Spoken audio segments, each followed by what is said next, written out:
Welcome to Suman TV. So జనరల్గా cancer ఏంటి, ప్రతి అవయవానికి క్యాన్సర్ వస్తున్న పరిస్థితి మనం చూస్తూ ఉన్నాము. అంతేకాదు యంగ్స్టర్స్లో కూడా క్యాన్సర్ ఎక్కువగా వస్తుంది.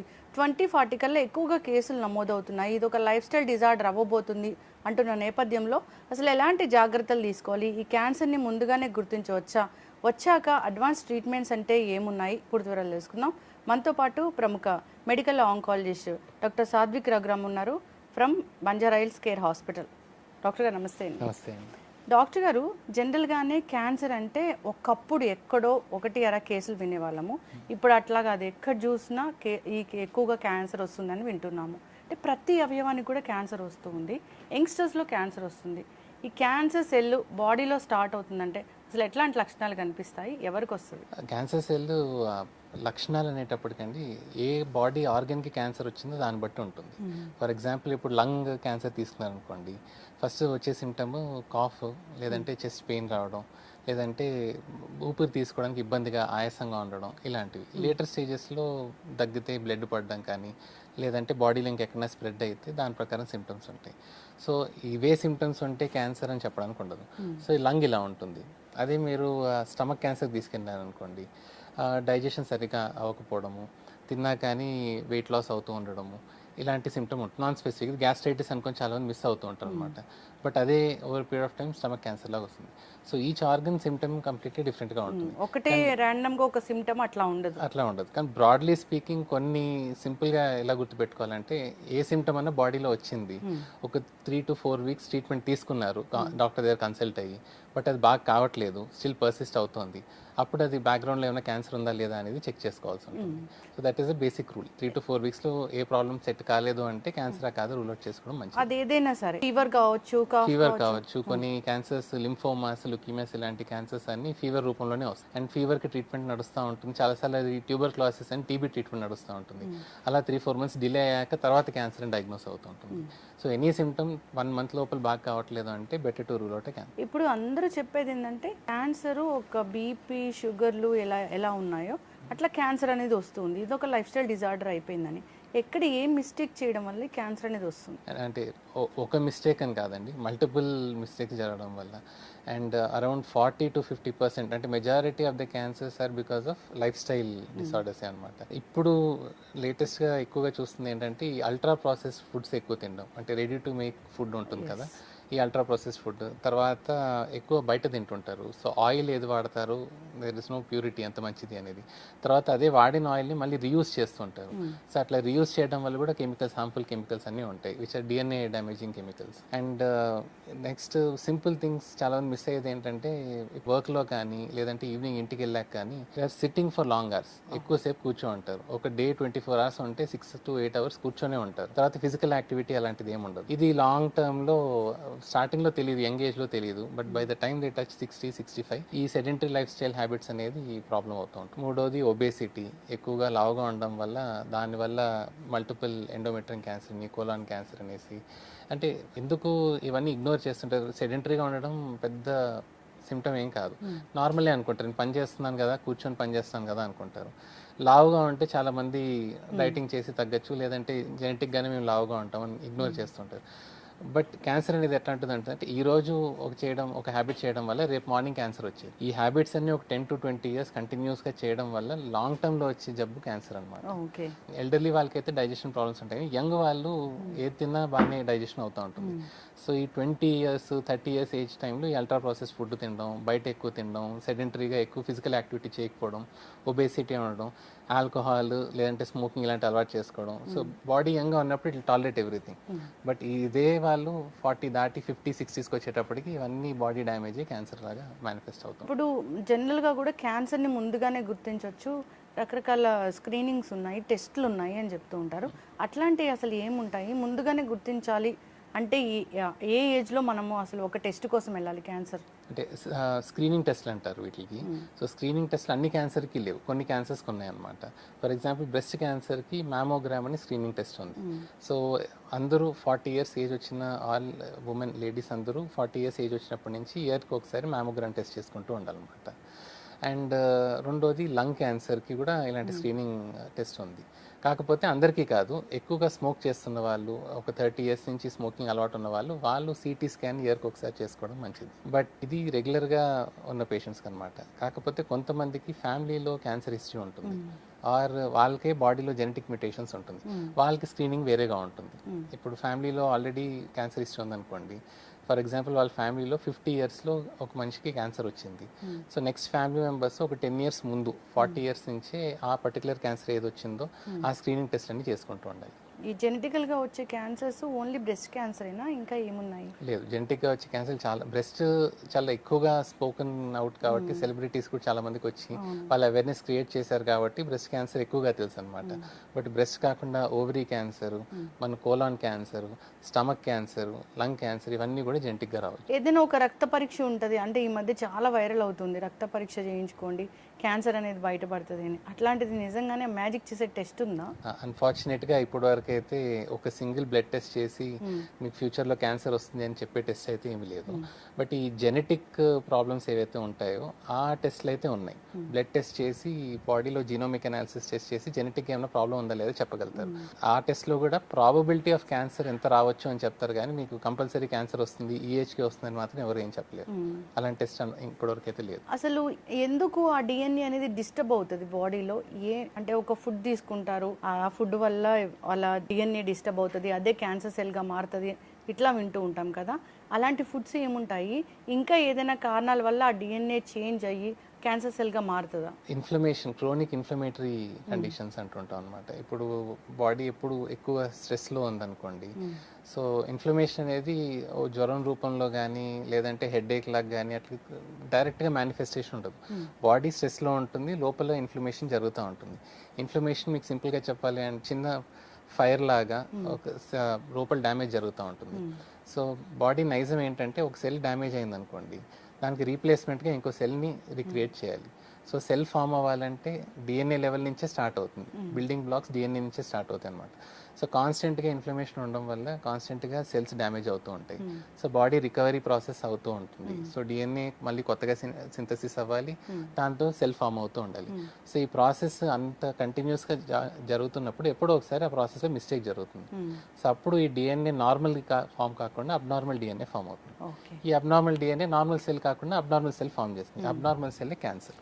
అట్లా అయిన సెల్ ఒక గడ్డలాగా అయిన తర్వాత మాత్రమే మనకు తెలుస్తుంది, అప్పటి వరకు అసలు ఎలాంటి లక్షణాలు ఉండవు. ఇప్పుడు ఉన్న టెస్టుల వరకు అయితే అది గడ్డలాగా అయ్యేంత వరకు, ఎందుకంటే అంత సైజ్కి వెళ్ళేటప్పటికి అదేదో ప్రాబ్లం క్రియేట్ చేసి సిమ్టమ్ జనరేట్ చేస్తుంది. సో ఆ సైజు గడ్డలాగా ఫామ్ అయ్యేంత వరకు అయితే ఇప్పుడు కొన్ని టెస్టులు అయితే అవే తెలుస్తున్నాయి. But ongoing researches are there where అది గడ్డగా ఫామ్ కాకుండా మైక్రోస్కోపిక్ లెవెల్లో ఉన్నప్పుడే ఏమన్నా డిఎన్ఏ లెవెల్లో టెస్ట్ చేసి కనుక్కోవడానికి ఆల్రెడీ టెస్టులు జరుగుతున్నాయి. బట్ ఇంకా కమర్షియల్ యూస్కి ఇంకా రాలేదు. రీసెర్చ్ లెవెల్ అయితే ఉన్నాయి, కమర్షియల్ యూసేజ్కి ఇంకా రాలేదు అనమాట. ఒక క్యాన్సర్ సెల్ బాడీలో చాలా వేగంగా గ్రో అవ్వాలంటే మనం వింటూ ఉంటాం ఏంటంటే షుగరు దానికి చాలా ఇష్టమైన ఫుడ్, అందువల్ల ఎక్కువ గ్రో అవుతుంది అని. అవునా డాక్టర్ గారు? అది totally myth, scientifically not at all correct. ఈ కాన్సెప్ట్ కూడా ఎందుకు వచ్చిందంటే మామూలుగా క్యాన్సర్ పేషెంట్స్కి పెట్ సిటీ స్కాన్ అనేది చేస్తూ ఉంటాం. ఆ PET CT స్కాన్లో glucose, FDG glucose అనే డై ఇస్తాం అనమాట. సో ఆ కాన్సెప్ట్ ఏంటంటే cancer cell sugar regular cell కన్నా ఎక్కువ గ్లూకోజ్ ఎక్కువగా తీసుకుంటుంది, నాట్ షుగర్ ఎగ్జాక్ట్లీ గ్లూకోజ్ ఎక్కువ తీసుకుంటుంది అనేసి. సో ఆ స్కాన్లో క్యాన్సర్ సెల్ని గ్లో అవుతూ కనపడుతుంటాయి, నార్మల్ సెల్స్ అని నార్మల్ కనపడతాయి. సో ఆ కాన్సెప్ట్ వల్ల చాలా మంది non doctors, alternative medicine practice చేసే వాళ్ళు ఉంటారు కదా, వాళ్ళు షుగర్ తినడం వల్ల క్యాన్సర్ స్ప్రెడ్ అవుతుంది, డైటింగ్ చేసి షుగర్ తక్కువ చేస్తే క్యాన్సర్ కిల్ చేయొచ్చు ఇలా అంటుంటారు. But scientifically that is not at all correct. ఎందుకంటే ఈ గ్లూకోజ్ అనేది క్యాన్సర్ సెల్కి కాదు, నార్మల్ సెల్ కూడా కావాల్సి ఉంటుంది. పోనీ స్టార్వేట్ చేసి కంప్లీట్ గా గ్లూకోజ్ బాడీలో తీసుకోవడం ఆపేసాం అనుకోండి, అప్పుడు న్యాచురల్ గానే బాడీ డిఫెన్స్ మెకానిజం స్టార్ట్ అవుతుంది. Liver is a defence mechanism. So liver లో గ్లూకోజ్ లేకపోవడం వల్ల అది ట్రిగర్ అయ్యి బాడీలో ఉన్న ప్రోటీన్, ఫ్యాట్స్ ఉంటాయి కదా, దాన్ని మెటబలైజ్ చేసి దాంట్లో నుంచి గ్లూకోజ్ తయారు చేస్తుంది. సో మనం బయట నుంచి ఆపేస్తాం, మళ్ళీ బాడీ వేరే ఆర్గన్స్ నుంచి తీసుకొని ప్రోటీన్, ఫ్యాట్ నుంచి గ్లూకోజ్ లేక తయారవుతుంది. సో కంప్లీట్ గా బాడీ గ్లూకోజ్ ఆపేయడం, దానివల్ల క్యాన్సర్ చంపడం అనేది జరగదు. మనం అన్ని చేస్తాం కానీ మళ్ళీ లివర్ నుంచి గ్లూకోజ్ ప్రొడ్యూస్ అవుతూ ఉంటుంది అనమాట. సో దట్ ఈస్, ఇది మీరే కాదు చాలా మంది పేషెంట్ కూడా అడుగుతూ ఉంటారు. ఇన్ఫాక్ట్ వాళ్ళే డెసిషన్ తీసుకొని యూట్యూబ్ లో చూసాం సార్, మా క్యాన్సర్ ఉంది కదా, షుగర్ తక్కువ తింటే బాగుంటుంది, will be losing weight. In fact that is not correct. Cancer treatment అయ్యేటప్పుడు హెల్దీగా డైట్ తీసుకొని వెయిట్ లాస్ అవ్వకూడదు. If the losing weight immunity తగ్గి సైడ్ ఎఫెక్ట్స్ ఇంకా ఎక్కువ వస్తుంటాయి అనమాట. So that is a total myth which is not at all correct. అంతేకాకుండా ఇంటర్మీడియట్ ఫాస్టింగ్ కూడా చాలా మ్యాజిక్ చేస్తుంది. అసలు క్యాన్సర్ సెల్స్ జనరల్గా కూడా రాకముందు కూడా బాడీలో క్యాన్సర్ సెల్స్ పెరగకుండా చేస్తుంది అని, అంత మ్యాజిక్ చేస్తుంది అది. ఇంటర్మీడియట్ ఫాస్టింగ్ అంటే డైరెక్ట్గా ఇంటర్మీడియట్ ఫాస్టింగ్ చేస్తే కంపల్సరీ క్యాన్సర్ రాదా అంటే అది కరెక్ట్ కాదు. బట్ ఇంటర్మీడియట్ ఫాస్టింగ్ వల్ల ఇండైరెక్ట్ బెనిఫిట్స్ చాలా ఉంటాయి. బికాజ్ మనం తినే టైం అనేది తగ్గించేసాం, ఫాస్టింగ్ టైం ఎక్కువ ఉంటుంది. సో బాడీలో గ్లూకోజ్ అనేది కొంచెం బేస్ లైన్గానే తక్కువ ఉంటుంది, ఎక్కువ షుగర్ స్పైక్స్ ఉండవు అనమాట. సో దానివల్ల ఏంటంటే ఇన్సులిన్ రిలీజ్ ఏదైతే ఉంటుందో అది రెగ్యులేట్గా ఉంటుంది. సడన్గా ఇన్సులిన్ ఎక్కువ రావడం తర్వాత, ఎందుకంటే గ్లూకోజ్ ఎక్కువ ఉంటే ఇన్సులిన్ ఎక్కువ సిక్రీట్ అవ్వాలి, ఎందుకంటే గ్లూకోజ్ బాడీలో బ్లడ్లో తగ్గించడానికి కోసం అనమాట. సో ఇంటర్మీడియట్ ఫాస్టింగ్ వాళ్ళు గ్లూకోజ్ తక్కువ ఉంటుంది, సో దానివల్ల ఇన్సులిన్ ఎక్కువ సిక్రీట్ అవ్వక్కర్లేదు. ఈ ఇన్సులిన్ ఈజ్ ఇంపార్టెంట్. ఎక్కువ కాలం ఇన్సులిన్ ఎక్కువ ఉండడం వల్ల కూడా that is also risk factor for cancer. So అట్లా ఇండైరెక్ట్గా లాంగ్ టర్మ్ చేస్తే కొంచెం బెనిఫిట్ ఉండొచ్చు, కానీ ఇంటర్మీడియట్ ఫాస్టింగ్ చేస్తేనే క్యాన్సర్ రాకుండా ఉంటుంది అలా ఏం లేదు. చాలామంది ఏం చేయకుండా కూడా క్యాన్సర్ వచ్చిన వాళ్ళు ఉంటారు. సరైన నిద్ర, కాన్స్టిపేషన్ ఇష్యూస్ ఇవి కూడా క్యాన్సర్కి కారకాలు అవుతాయి. నిద్ర అనేది చాలా important aspect. Around 6 to 8 hours of good sleep is very important అనమాట. ఎందుకంటే ఈ 6 to 8 hours స్లీప్ సరిగ్గా కంటిన్యూస్ స్లీప్ లేకపోవడం, లేదంటే నిద్ర మధ్యలో ఎక్కువ లేవడం, ఇలా వెంటనే జరుగుతుందంటే బాడీ నిద్రపోయే టైంలో బాడీ హీలింగ్ హ్యాపెన్స్. ఈ డే అంతా మన బాడీని అబ్యూస్ చేస్తాం కదా, ఆ హీలింగ్ అంతా రాత్రి పడుకున్నప్పుడే జరుగుతుంది.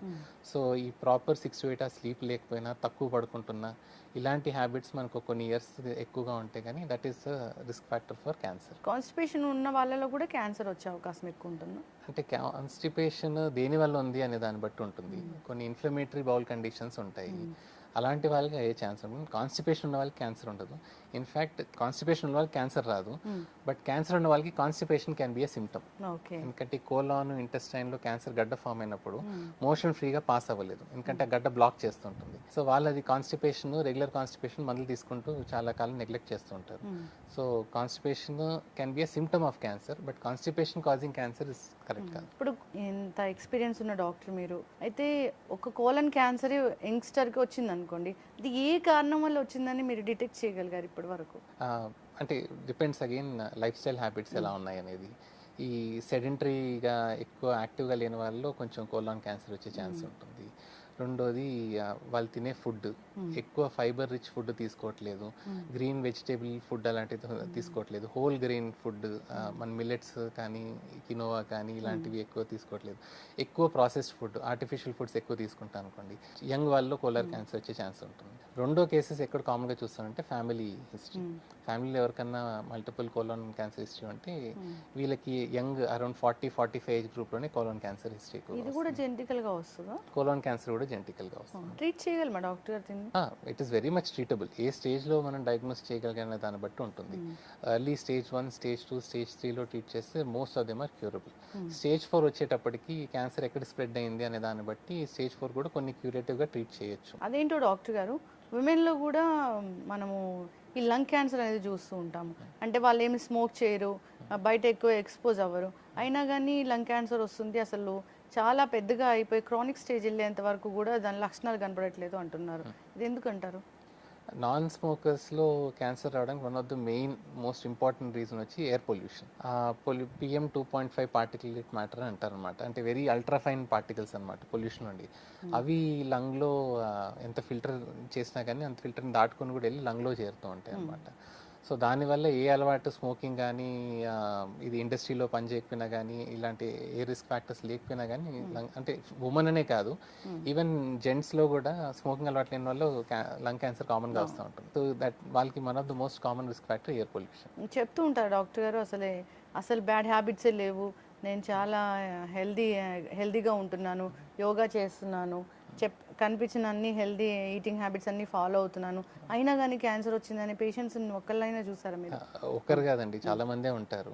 ఎందుకంటే ఇప్పుడు మనం చెప్పుకున్న రిస్క్ ఫ్యాక్టర్స్ అంటే లైఫ్ స్టైల్ వల్ల వచ్చే క్యాన్సర్లో 40-50% ఉంటాయి. జెనెటిక్గా ఫ్యామిలీ హిస్టరీ ద్వారా వచ్చే 10-20% ఉంటాయి. సో ఇంకో 30% కేసెస్లో రీజన్ ఏంటనేది కూడా మనం చెప్పలేం. క్యాన్సర్ వచ్చింది, క్యాన్సర్ ట్రీట్ చేసుకోవడమే, but why has it come we cannot predict. So అలా ఏ రిస్క్ ఫ్యాక్టర్ లేకుండా హెల్దీగా అన్నీ చేసుకునే వాళ్ళ కూడా క్యాన్సర్ వచ్చే రిస్క్ ఉంటుంది అనమాట. ఇప్పుడు ఇంత అడ్వాన్స్ ట్రీట్మెంట్స్ వచ్చాయి, మీలాంటి పెద్ద పెద్ద డాక్టర్స్ ఉన్నారు, అయినా కానీ క్యాన్సర్ వచ్చింది అంటే అసలు అది ఏదైనా ఒక గడ్డ కనిపించినా కానీ అది క్యాన్సర్ అంటారేమోనని ఇంకా హాస్పిటల్కి వెళ్ళి టెస్ట్ చేయించుకునే వాళ్ళని చాలా మందిని చూస్తున్నాము. ఏం చెప్తారు డాక్టర్ గారు? అంటే అది సొసైటికల్ గా ఎప్పటి నుంచో ఆ మిస్కన్సెప్షన్ ఉండిపోయింది అనమాట. క్యాన్సర్ అనేది డయాగ్నోస్ అయితే ఇంకా ట్రీట్మెంట్ ఉండదు, అవును. ఎలాగో చనిపోతారు, సో ఎందుకు మనం డయాగ్నోసిస్ చేసుకోవడం కానీ టెస్ట్లు చేసుకోవడం ఎందుకు అని. రెండోది, ఒకవేళ క్యాన్సర్ ట్రీట్మెంట్ చేయించుకున్నా కానీ ఆ ట్రీట్మెంట్ కి చాలా కాంప్లికేషన్స్ ఉంటాయి, బాడీ వీక్ అయిపోతుంది, క్యాన్సర్ ట్రీట్మెంట్ వల్లే పేషెంట్ చనిపోతారు అనేసి ఈ మిస్కన్సెప్షన్స్ వల్ల చాలా మంది డయాగ్నోస్ చేసుకోకుండా డిలే చేసుకుంటారు. బట్ ఇప్పుడు వచ్చిన లేటెస్ట్ ట్రీట్మెంట్ అడ్వాన్సెస్ వల్ల మెడికేషన్స్ కానీ, కీమోస్ కానీ, టార్గెటెడ్ థెరపీ కానీ, ఇమ్యూనోథెరపీ, ఇవన్నీ వల్ల కాంప్లికేషన్ రేట్ అనేది చాలా తగ్గింది. సో ఆ supportive medicines are very strong. So ఇంత ముందు క్యాన్సర్ ట్రీట్మెంట్ ఎలా సినిమాలో చూపెడతారో బాగా వీక్ అయిపోయి వెయిట్ లాస్ అయిపోయి అలాంటివి ఉండవు. చాలా మంది మీరు చూస్తే వీళ్ళు క్యాన్సర్ పేషెంటా అనిపించేలాగా ఉంటారు అనమాట. సో ట్రీట్మెంట్ అంత అడ్వాన్స్ అయి ఉంది. సో క్యాన్సర్ డయాగ్నోస్ అయినంత మాత్రం చనిపోతారనేది అది ఫస్ట్ మైండ్లోంచి తీసేయాలి. Even stage 4 cancer patients, lung cancer కానీ ఫర్ దట్ మ్యాటర్, లింఫోమాస్ కానీ, వీళ్ళైతే బాగా క్యూర్ అయ్యి ఆల్మోస్ట్ 4-5 years కంఫర్టబుల్గా లీవ్ చేస్తుంటారు అనమాట. లైఫ్ నార్మల్ లైఫ్ లీడ్ చేయొచ్చు, వాళ్ళ లైఫ్ స్పాన్ కూడా బాగానే ఉంటుంది. బాగానే ఉంటుంది. ఆల్మోస్ట్ క్యాన్సర్ అనేది ఇప్పుడు షుగరు, బీపీ ఎలా అయితే మీరు chronic condition life long medicine వాడుకుంటూ కంట్రోల్లో పెట్టుకొని డే టు డే యాక్టివిటీస్ అన్ని కంఫర్టబుల్గా చేసుకుంటూ ఉంటారు, క్యాన్సర్లో కూడా కొన్ని క్యాన్సర్స్లో it has become chronic condition. కొన్ని క్యాన్సర్స్ అలా లైఫ్ లాంగ్ మెడికేషన్స్ పెట్టుకుంటూ వాళ్ళు యాక్టివ్గా డే టు డే యాక్టివిటీస్ చేసుకుంటూ, ట్రిప్లు వెళ్ళుకుంటూ, ఫ్యామిలీతో టైం స్పెండ్ చేసుకుంటూ అలా ఉండొచ్చు. చూసి క్యాన్సర్ పేషెంట్ అని కూడా చెప్పలేం. సో క్యాన్సర్లో కూడా చాలా వరకు అలా క్రోనిక్ లెక్ తీసుకెళ్లే విధంగా రీసెర్చ్ వెళ్తుంది. ఆల్రెడీ కొన్ని మెడిసిన్స్ కూడా ఉన్నాయి. ఇప్పుడు కీమో గురించి చాలా అపోహలు ఉంటాయి. కీమోథెరపీ చేయించుకుంటే జుట్టు అంతా రాలిపోతుంది అట్లాగా. ఇప్పుడు వచ్చిన అడ్వాన్స్ ట్రీట్మెంట్స్ ఏంటి? అన్ని క్యాన్సర్స్ కూడా ఈ కీమో చేస్తామా? ఒకటి, కీమో వల్ల హెయిర్ ఫాల్ అంటున్నారు కదా, అన్ని కీమోథెరపీ మెడిసిన్స్కి హెయిర్ ఫాల్ అవ్వదు. కొన్ని మెడిసిన్స్కి అవుతాయి, కొన్ని కీమోథెరపీ మెడిసిన్స్ అసలు హెయిర్ ఫాల్ అనేది ఉండదు. అండ్ రెండోది, అన్ని క్యాన్సర్స్కి కీమో అవసరం లేదు. In fact breast cancer it's so widely spoken, అందరూ బ్రెస్ట్ క్యాన్సర్ గురించి మాట్లాడుతుంటారు కదా. బ్రెస్ట్ క్యాన్సర్లో కూడా అరౌండ్ 30-40% పేషెంట్స్కి వితౌట్ కీమో ట్రీట్మెంట్ చేయొచ్చు. ఇప్పుడు ఇమ్యూనోథెరపీ గురించి చాలా ఎక్కువగా వింటూ ఉన్నాం డాక్టర్ గారు, అది ఏంటండి అసలు? అది కూడా ఒక మెడికేషనే, బట్ దాని మెకానిజం ఆఫ్ యాక్షన్ వేరనమాట. So what it basically does ఏంటంటే, ఈ క్యాన్సర్ బాడీలో ఫామ్ అవ్వడానికి వన్ ఆఫ్ ద మెకానిజం ఏంటంటే మన బాడీ ఇమ్యూనిటీని ఎస్కేప్ అవుతుంది. సో మామూలుగా ఒక అబ్నార్మల్ సెల్ ఫామ్ అవుతుంటే న్యాచురల్గా అయితే మన బాడీ ఇమ్యూనిటీ దాన్ని డిటెక్ట్ చేసి దాన్ని అటాక్ చేసి ఫామ్ కానికుండా చంపేయాలి, క్యాన్సర్ కాకుండా చంపేయాలి. బట్ ఈ cancer adapt is a very complex condition. So ఈ ఇమ్యూనిటీని ఎస్కేప్ అయ్యి గ్రో అయ్యి గడ్డలాగా ఫామ్ అవుతుంది. సో ఎస్కేప్ అయ్యే మెకానిజం ఏదైతే ఉంటుందో దాన్ని టార్గెట్ చేసే మెడిసిన్ ఇమ్యూనోథెరపీ. సో ఎస్కేప్ ఎలా అయితే అవుతుందో దాన్ని బ్లాక్ చేస్తుంది మెడిసిన్. సో అప్పుడు మన బాడీలో న్యాచురల్ ఇమ్యూనిటీ డిటెక్ట్ చేసి క్యాన్సర్ అటాక్ చేసి చంపుతా వెళ్తుంది అనమాట. Priming our own immune system. అది ఇస్తున్నారు డాక్టర్ గారు ఇక్కడ మన ఇండియాలో రెగ్యులర్ గా. ఇప్పుడు ఆల్మోస్ట్ ఒక 10 years నుంచి రెగ్యులర్ గా ఇండియాలో అది వాడుతున్నారు అనమాట. ఇంకా చెప్తారు ఏంటంటే రష్యా ఏదో వ్యాక్సిన్ తయారు చేసింది క్యాన్సర్ రాకుండా ఉంటుంది అని, అవునా? అది any new thing in cancer వస్తే ఫస్ట్ థింగ్ ఆ రీసెర్చ్ ఎలా జరిగింది అనేది ఒక మెడికల్ జర్నల్లో పబ్లిష్ చేయాలి. ఆ తర్వాత ఆ ఆర్టికల్ ఏదైతే పబ్లిష్ అయిందో peer review doctors, group of doctors societies అని దాన్ని రివ్యూ చేస్తారు. అది కరెక్ట్గా జరిగిందా, దాంట్లో ఏమైనా మిస్టేక్స్ ఉన్నాయా, దాన్ని కరెక్ట్ చేసుకోవాల్సి ఉంటుందా, ఆర్ ఎవ్రీథింగ్ ఇస్ జెన్యూన్ అని. అలాంటి జరిగేంత వరకు అది కరెక్ట్ అని నమ్మకూడదు. ఇప్పటి వరకు ఆ రష్యన్ వ్యాక్సిన్ అయితే ఏ మెడికల్ జర్నల్లో పబ్లిష్ అవ్వలేదు, ఏ పియర్ గ్రూప్ డిస్కషన్లో ఏమీ జరగలేదు. అప్పుడు అది కరెక్ట్ అని ఎలా నమ్ముతాం? సో మేమైతే అది ఎవరికి అడ్వైస్ కూడా చేయట్లేదు. డాక్టర్ గారు, ఎవరు చూసినా ప్రివెన్షన్ కోసం ఆలోచిస్తారు. అంటే ఈ లైఫ్ స్టైల్లో ఈ చేంజ్ చేసుకోండి క్యాన్సర్ రాకుండా ఉంటుంది, ఇలాంటి ఫుడ్స్కి దూరంగా ఉండండి క్యాన్సర్ రాకుండా ఉంటుంది, యాంటీ క్యాన్సర్ ఫుడ్స్ ఏమున్నాయి, అట్లాంటి లైఫ్ స్టైల్ హ్యాబిట్స్ ఏమున్నాయి క్యాన్సర్ రాకుండా చేయడానికి? ఫస్ట్ ఫుడ్ గురించి మాట్లాడుకుంటే యాంటీ ఆక్సిడెంట్ రిచ్ ఫుడ్స్ అని కొన్ని ఉంటాయి అనమాట. లైక్ మన బెర్రీస్, ఈ బ్లూబెర్రీ కానీ, మల్బెర్రీ కానీ, స్ట్రాబెర్రీ కానీ, వీటిలన్నీ యాంటీ ఆక్సిడెంట్ కంటెంట్ చాలా బాగుంటుంది. అవి రెగ్యులర్గా కన్స్యూమ్ చేయడం. తర్వాత వెజిటేబుల్స్కి వచ్చేటప్పటికి క్రూసిఫెరస్ వెజిటేబుల్స్, కాలీఫ్లవర్ కానీ, కొల్లి కానీ, ఇలాంటిది. తర్వాత ఫుడ్ రెగ్యులర్గా కార్బోహైడ్రేట్ తీసుకునే ఫుడ్లో హోల్ ఫుడ్స్ తీసుకోవడం. మిల్లెట్స్ ఉంటాయి కదా, జోవారు మిల్లెట్స్, కొర్రలు అంటారు, అలాంటివి. తర్వాత బ్రౌన్ రైస్ లేదంటే కినోవా, ఇలాంటివి తీసుకోవడం. And some amount of protein like egg whites తీసుకోవడం కానీ, ఫిష్ తీసుకోవడం కానీ, ఇలాంటి ఫుడ్ తీసుకోవడం వల్ల అంటే 100% క్యాన్సర్ రాదని కాదు, బట్ క్యాన్సర్ వచ్చే రిస్క్ అనేది తగ్గుతుంది అనమాట. అండ్ రెండోది, లైఫ్ స్టైల్కి వచ్చేటప్పటికి బీయింగ్ మోర్ ఫిజికలీ యాక్టివ్. ఎంత ఎక్కువసేపు లేజీగా కూర్చొని ఆ నైట్ టైమ్స్ ఇంటికి వచ్చాక మొబైల్లో స్క్రోల్ చేసుకుంటూ ఉండడం లేదంటే యూట్యూబ్ చూసుకుంటూ ఉండడం ఉంటుంది, అవి తగ్గించుకొని కొంచెం going out, walking, simple walking అంటే బ్రిస్క్ వాకింగ్ అవన్నీ కూడా చేయకుండా డైలీ ఒక 30 మినిట్స్ ఏదో ఒక యాక్టివిటీ, ఫిజికల్ యాక్టివిటీ ఏదో ఒకటి. మీకు బ్యాడ్మింటన్ ఇష్టం అంటే బ్యాడ్మింటన్ ఆడడం, క్రికెట్ ఇష్టం అయితే క్రికెట్, లేదంటే వాకింగ్ చేయాలంటే walking, some activity daily for 30 minutes. ఇలాంటి సింపుల్ ఫాలో అయినా కానీ క్యాన్సర్ వచ్చే లైఫ్ స్టైల్ వల్ల వచ్చే క్యాన్సర్ రిస్క్ ఏదైతే ఉంటుందో అది సిగ్నిఫికెంట్గా తగ్గుతుంది. ఒక చిన్న లక్షణం కనిపించింది, దీనికోసం మేము అలర్ట్ అవ్వండి, ఇది క్యాన్సర్ అయ్యే అవకాశం ఉంటుంది అంటే ఏమున్నాయి అది? బ్రాడ్లీ స్పీకింగ్ కొన్ని వెయిట్ లాస్ అవుతుంది అనుకోండి, వాళ్ళు డైటింగ్ చేయట్లేదు ఆర్ సివియర్ ఎక్సర్సైజ్ అలాంటి ఏం చేయట్లేదు, ఏం ఎఫర్ట్ లేకుండా దానికి అది వెయిట్ లాస్ అవుతుంది, అప్పుడు ఇట్స్ ఎ వార్నింగ్ సైన్. రెండోది ఆకలి, అపిటైట్ లేకుండా పోవడం, ఆకలి వేయట్లేదు, ఇలాంటిది అనమాట. ఈ 2 సిమ్టమ్స్ ఏమన్నా ఉంటే మాత్రం క్యాన్సర్ అయ్యే ఛాన్సెస్ ఉంటుంది. ఇవి కాకుండా మిగతావన్నీ ఏ ఆర్గన్లో సిమ్టమ్ వచ్చిందో దాన్ని బట్టి క్యాన్సరా కాదా అనేది ఇందాక మనం అనుకున్నట్టు ఒక 3 to 4 వీక్స్ మనం రెగ్యులర్ డాక్టర్ కన్సల్టేషన్స్ అయ్యి వాళ్ళు చెప్పిన మెడిసిన్స్ అన్ని వాడుకుంటున్నా తగ్గట్లేదు అంటే అప్పుడు ఏమన్నా ప్రాబ్లం ఉందా క్యాన్సర్ అని చెక్ చేసుకోవడం. బట్ ఏమీ ఎఫర్ట్ లేకుండా వెయిట్ లాస్ అవ్వడం, ఆకలి తగ్గిపోవడం అనేది it's very big warning sign. ఈ మధ్య ఒకటి విన్నాం డాక్టర్ గారు, ఎక్కడో వాళ్ళకి టూత్కి సంబంధించి ట్రీట్మెంట్ జరిగింది, అది పదే గుచ్చుకోవడం వల్ల అది క్యాన్సర్గా అయింది అని, అట్లా ఉంటుందా? అంటే పదే గుచ్చుకోవడం అంటే అది 1-2 ఇయర్స్ అయి ఉండదు, ఒక 10 ఇయర్స్ కంటిన్యూస్గా అలా గుచ్చుకుంటూ అక్కడ సెల్స్ డ్యామేజ్ అవుతుంటాయి కదా. సో డ్యామేజ్ అయిన సెల్ దగ్గర మళ్ళీ బాడీ కొత్త సెల్ రిక్రియేట్ చేయాలనుకుంటూ ఉంటుంది. సో ప్రతిసారి డ్యామేజ్ అవుతుంది, కొత్త సెల్ ఫామ్ అవుతుంది. సో ఈ డ్యామేజ్, కొత్త సెల్ ఫార్మేషన్ అయ్యే టైంలో ఎప్పుడో ఒకసారి అబ్నార్మల్ సెల్ ఫామ్ అయి ఉంటుంది, అది మెల్లిగా పెరిగి క్యాన్సర్ అయి ఉంటుంది. అలా అయ్యే ఛాన్స్ అయితే ఉంటుంది. ఇంకొకటి, క్యాన్సర్ ట్రీట్మెంట్ తీసుకున్నప్పుడు ఇంకా మేము ఏం చేస్తామంటే జనరల్గా బయట జలుబు ఇలాంటి సర్వసాధారణంగా వాడే వాటికి కూడా ఇప్పుడు పసుపు లాంటివి ఇలాంటి హోమ్ రెమెడీస్ పాటిస్తూ ఉంటాము. క్యాన్సర్ ట్రీట్మెంట్ ఇప్పుడు ఈ మందులు తీసుకుంటూ దాన్ని కూడా ఫాలో అవ్వచ్చా? ఎఫెక్ట్ ఉంటుందా? మనం ఈ మధ్య కొన్ని వార్తలు చూసాం అది కూడా పనిచేస్తుంది అని. క్యాన్సర్ ట్రీట్మెంట్ తీసుకునేటప్పుడు మీకు జలుబు, దగ్గు అలాంటివి ఏమైనా వస్తే ఆ హోమ్ రెమెడీస్ వాడచ్చు, అంతేగాని క్యాన్సర్కి అవి అంత ఎఫెక్ట్ అయితే ఉండవు. హెర్బల్ మెడిసిన్ అంతగా పనిచేయదు. ఇన్ఫాక్ట్ హెర్బల్ మెడిసిన్ మేము చూసింది ఏంటంటే, ఇప్పుడు యాజ్ అ డాక్టర్ పేషెంట్ మా దగ్గరకు వచ్చినప్పుడు ఈ కండిషన్ కి మీకు బాగా పర్సెంటేజ్ ఇంత, సైడ్ ఎఫెక్ట్ వచ్చే ఛాన్స్ ఇలా ఉంటుంది, ఇన్ని మంత్స్ ట్రీట్మెంట్ ఉంటుంది, ఈ ట్రీట్మెంట్ ఉంటుంది, సర్జరీ ఉంటుంది, ఆర్ కీమో ఉంటుంది, రేడియేషన్ ఉంటుంది, ఇవన్నీ క్లియర్ గా చెప్తాం. బట్ నేను పేషెంట్స్ ద్వారా ఏమింది ఏంటంటే, when they go and meet ఈ హెర్బల్ మెడిసిన్ వాళ్ళు 100% అష్యూరెన్స్ ఇస్తారు, 100% క్యాన్సర్ తగ్గిపోతుంది, కంప్లీట్ గా బాగా చేసేస్తాం అని చెప్తారంట వాళ్ళు. సో ఆ క్యాన్సర్ డయాగ్నోసిస్ అయినప్పుడు వాళ్ళు ఎంత డల్ అయిపోయి ఉంటారంటే అలా చెప్పే వాళ్ళకి అట్రాక్ట్ ఎక్కువ అవుతారు. మేము ఫ్యాక్ట్ మీకు 70%, 80% ఇంతే బాగా అవుతుంది, 100% అట్లా చెప్పలేము అని వాట్ ఈస్ రియాలిటీ చెప్తాం.